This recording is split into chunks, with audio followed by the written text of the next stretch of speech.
আসসালামু আলাইকুম। পেনাল্টি কিকের আরও একটি নতুন ভিডিওতে আপনাদের সবাইকে স্বাগতম।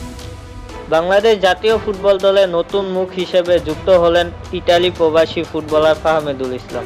তিনি বর্তমানে ইতালি সাসারি প্রদেশের ওলবিয়া শহরে ক্লাব ওলবিয়া কালসিও এফসিতে খেলেন, যা সিরি এ লিগের চতুর্থ বিভাগে অংশগ্রহণ করেন।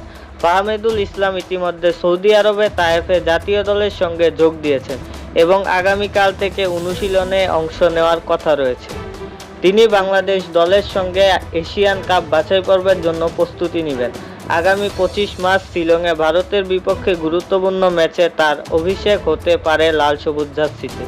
এর আগে ফাহমেদুল ইসলামের ক্লাবে পাঠানো এক ভিডিও বার্তায় জানিয়েছিলেন, বাংলাদেশ জার্সিতে খেলতে পারবো ভেবে আমি খুব খুশি। এটি আমার জন্য অত্যন্ত গর্বের মুহূর্ত। দেশের জন্য খেলবো, আমি নিজেকে প্রস্তুত করছি এবং ক্যাম্পে গিয়ে ভালো করতে চাই। ভালো করার ব্যাপারে আমি আশাবাদী এবং অবশ্যই ভালো খেলে লক্ষ্য পূরণ করতে চাই।